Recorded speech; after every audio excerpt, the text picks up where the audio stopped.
Hi everybody, happy Saturday. My name is Stephanie. Welcome to the Keto Mom page.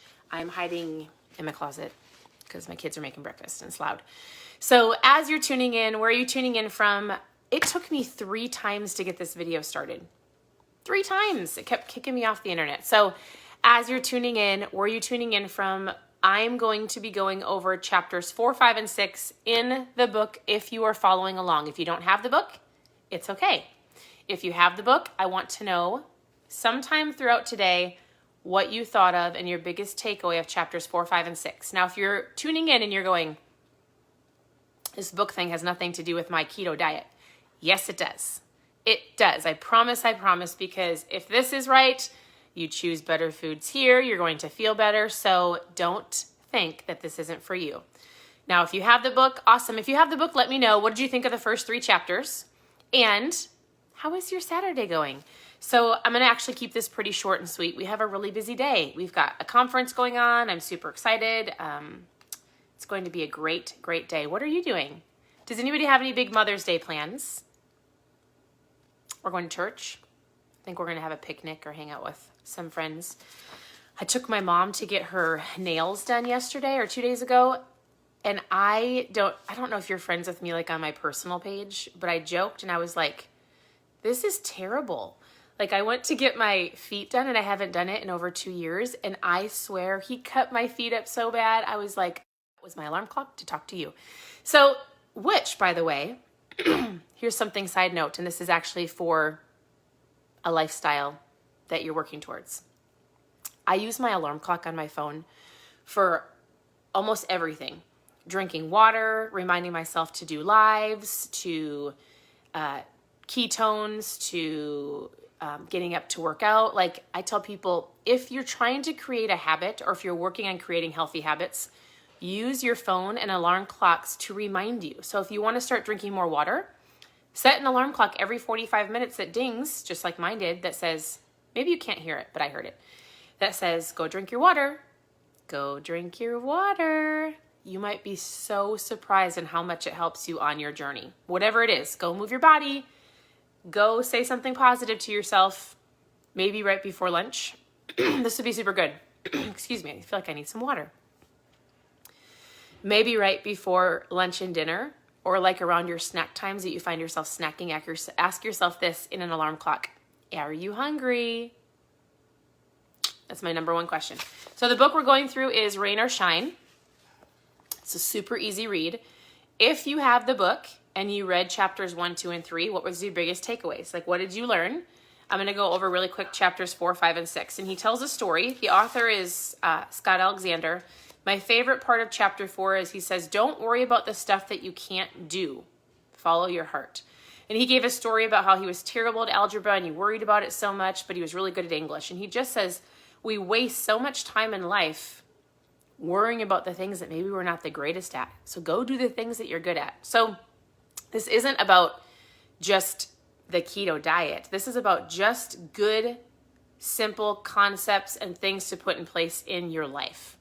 And so he says, live your life in such a way that when your neighbors gossip, it's about you. That's us. I realized our neighbor said something and I was like, I thought he liked me. But what he said wasn't rude. It was just kind of like, talking about us.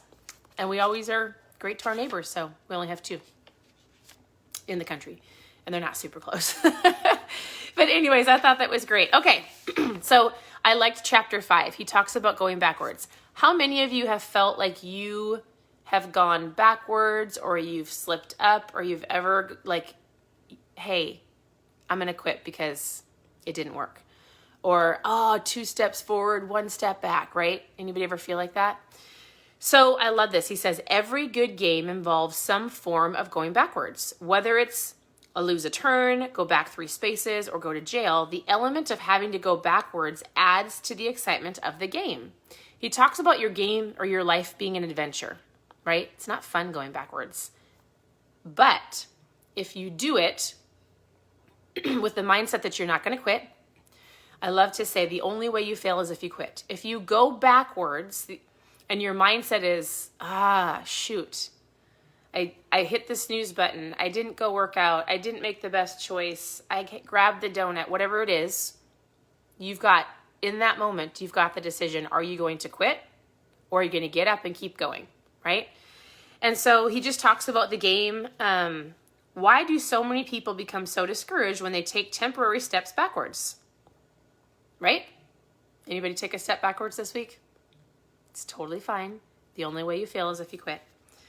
He said, maybe they are taking it too seriously, life too seriously. We've all played with people who whine from the beginning and want to quit when they lose the roll of the dice just to go first. So then he just talks about life and he just says, play the game. Do the best you can. If you fall, get back up. The only way you fail is if you quit. I loved it. So I love this part. Always look for a reason to celebrate. Do you celebrate enough? And let's just talk about the keto lifestyle right now. Do you celebrate your little wins every day? Yes, my husband does. Yes, I did so good today. Yes, I drank my water. Yes, I filled in my circles on my iWatch. Yes, I walked 10,000 steps. Pat yourself on the back. Congratulate yourself. That's great. The more you congratulate yourself, you're going to love that feeling. You're going to keep going, right? Celebrate the little wins. Yes, I said no to the cookie. Yes, I didn't hit my alarm clock and I got up. So this is the book that we're reading. It's super simple. It's a very, very simple read. My kids have, I think 2 of them have read this. It's a really good book, I think, for teenagers to read to get them starting on reading good books because the chapters are 2 pages long, but really good, solid, get to the point content. So in chapter 6, we're doing 3 chapters a day. For those of you who had said, Stephanie, do we have to read on the weekends? I said, no, you get to read on the weekends. We are going through 3 chapters a day all through May, and you get to do it. It's not, do I have to? Do you have to eat healthy on the weekends? No, you get to. It's a mindset. I get to choose better foods. I get to wake up and go work out. I get to speak positively instead of negatively, right? Your words have power.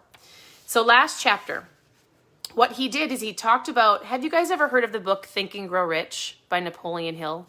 Incredible book. I didn't read it for years. Our CEO would say, you should read this book. And I was like, no, thanks. I don't like the title. That's bad for me to prejudge. Think and Grow Rich, Napoleon Hill. He wrote another incredible book, Think and Grow Rich, and it's called,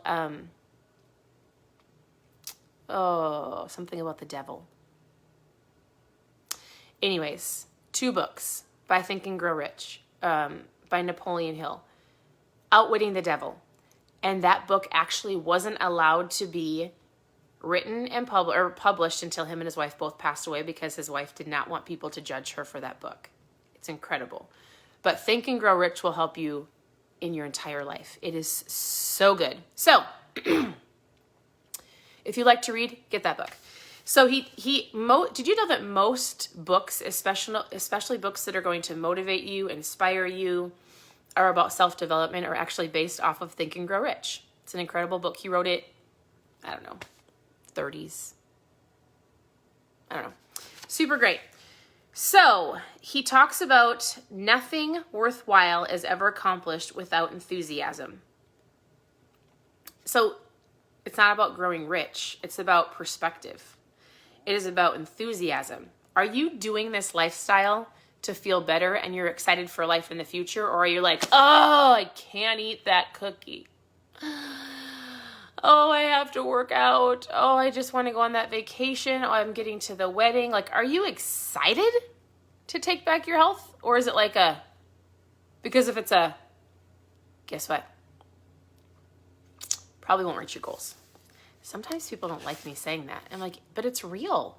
Like, if you are not excited to go on this journey, if you're not going to have the ownership, and if you're not going to take the action, and if you are not going to say, I'm on this adventure and it's not going to be perfect, but I'm going to do the best that I can. And if your mindset is I have to, I don't want to, then guess what? Don't do it. Don't do it. Because you're going to be the person that comes to me next year and says, I tried for a year and I slipped up and I'm the same place I was a year ago. Mindset. And how do you change your mindset? You read and listen to great people. And so lastly, develop audacity, the willingness to take bold risks. He just talks about intense desire. What do you want? What do you want? You need to write it down. When you write, you invite. That's not my saying. It's Joseph McClendon III. He says, oftentimes we keep it up here, but I'm really working on journaling and writing things down so I can go back and remember. But he said, when you write, you invite. It's different. It's different how, when you have a physical book. I love listening to podcasts, but I've gotten back to getting the book and the podcast. Sorry.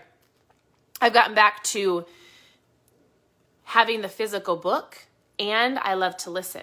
I love to listen. It's a different way of learning. I love to physically have a book because it's in my face. I like to underline and highlight and write things in the notes area, because when you write, you invite. It just hits your brain differently and you remember. There's different ways that people learn. Lots of different ways, right? Whether it's audible or visual, I like to write things down. So we are going through this book. We're going to be going through it all of May. You don't have to have the book. You can hop on and I'll give you the highlights. If you have the book, I want to know. Do you have the book? Yes or no? And if you're going through it, are you enjoying it so far? And I'm always here to help. So you can take anything that you're reading that I feel like is a self-development book and put it in any area of your life. Relationships, finances, parenting, marriage, health and fitness, management. So my goal is to help people to find a passion to read as they're working on their health goals. Because if you don't have a great mindset, you're probably not going to reach or get to where you want to go.